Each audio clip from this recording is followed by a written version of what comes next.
悪くなどっちでしょう。ということで、EN ライブに行っておりました、わため先輩なんですけれども、まあ、それでね、結構その、EN の方から、アメリカの方から、いろんな話をポストしてくれているわけなんですが、今回この EN のみんなとね、ライブして、まあ、いっぱい、そのプライベートの部分でも一緒にいたりしたところで、EN のみんなに触れて、スキンシップって最高やんとなったので、これからスキンシップしていこうかな。リズのおっぺいピローを堪能したけど、わためは悪くないよねという、なんともあらな、ポストをしておりました。おっぺいピロー待って、これは英語が弱いけど、おっぺいピローって、おっぺいピローかということで、わため先輩に、おっぺいピローって、おっぺいピローですかっていう風に、聞いてきたところ、こちらのお返事でございました。おっぺいピローとは、おっぺいピローであり、おっぱい枕です。はっきり言うやん羨まけしからんので、勝つわーん想像した通り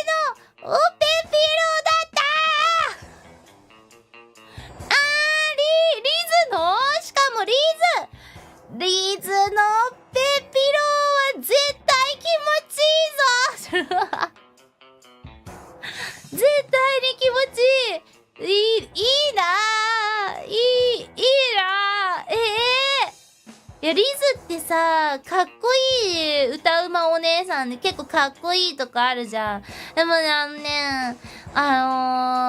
こよさの中に、すごいなんかちょっと包容力みたいな感じもあるんですよ。やっぱ背も高いしさ、なんかこう、ちょっとキュンとしちゃう感じ。女の子がキュンとする女性っていう感じなので、なんか後輩でありつつも、わー、俺ぞみたいな感じになっちゃうのがあるので、いやー、いいな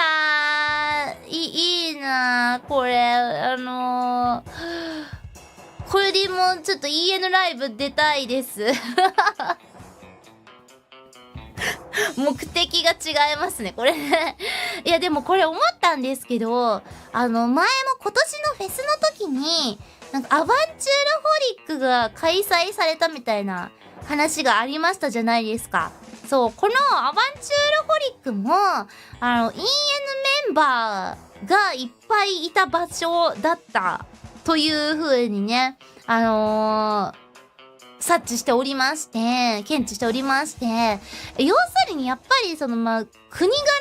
そう、日本ってそんなにこうハグ文化とかないじゃないですか。でも、海外って結構ハグ文化とかがあるので、EN メンバーのスキンシップがやっぱりちょっとレベルが違うのかもしれないという風に感じまして、でもそれってさ、自分で味わわないとね、なかなかわからないものなので、この謎を解明すべく、我々、朝こよは、これからもちょっと調査を行っていきたいなという思いがあり、その調査のためにはね、現地に行くしかありませんから、ちょっとこれ、これよりも EN ライブ呼ばれないかな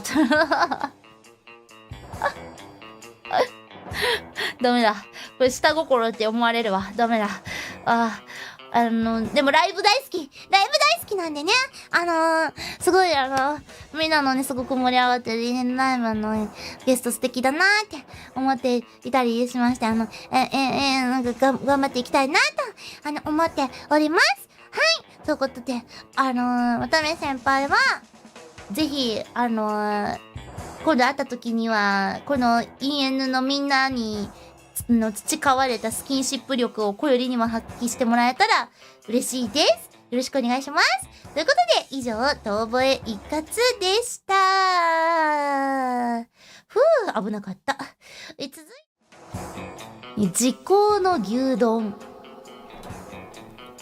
こちらも X でつぶやかれていた今明らかになる事実みたいなやつですね。もう3分でリークしてくれた女子くんがおりました。団長。デビューしたての時、鉄の胃袋っていう割には食べるの人並みだよねってホロメンに言われたことあるけど、実は食事前に牛丼食べて調整してた。今思うとわんぱくすぎるなって思うという、今となってはこれはもう時効が成立するのだろうかということが明らかになるポストがされておりました。待って、くしゃみ。はい、くしゃみ出しました。はい、ということで、確かにこれを見て、こよりもノエル先輩とちょこちょこご飯行ったことあるんですけど、この前もね、実は、グローグーの推し活を一緒にしてきたんですよ。こよりがですね、どうしても、マンダドリア、グローグ、スターウォーズカフェに行きたくて、誰かでも一緒に行ってくんないかな、こういうコラボカフェに一人で行くの寂しいなって思ってたんですが、そういえばなんか、女子くんから、ノエル先輩も、グローグの母になってるみたいな感じの情報あったなと思って、ノエル先輩に一緒に行きませんかって聞いてみたら一緒に来てくれて、そう。グローグ推し活をね、してきたんですけど、そう。団長はね、辞任グローグのパパらしいです。なんか、ディン、マンダロリアンに自分を重ねながら見ているらしくって、そうで、こよりは母なんですよ。マンダロリアン、グローグ、ディンがね、グローグの父やってくれてるんで、こよりは母かもしれないって思いながら見てるんで、まあ、要するに父と母でそう、夫婦で推し活をしてきたんですが、はい。まあ、その時もね、普通に一緒に食べて、もう普通の量食べてるな、みたいな感じだったんですね。そう、なのでちょっと気になりまして、ノエル先輩に、なんか最近もやってるんですと、継続してるんですかっていう風に聞いてきたところ、このようなお返事でございました。最近はお茶漬けで抑えてます。でもしっかり食べてきてた。鉄の胃袋にあっぱれ、わおー。いいのに。別にいっぱい食べてくれていいのに。でもなんかこう、ちょっと抑えてますけど、何かを腹の中に入れて、ホロメンとはご飯に行ってるみたいですね。どっかご飯行くときは、なんかペッコペコにね、すかした状態で行きたいですけれども、やっぱ食べとかないともっと食べちゃうみたいなところなのかなねえ、隠さなくていいのに、でも今もね、なお、食べてから行くっていう、まだまだ成長期なね、団長だということが分かりました。はい。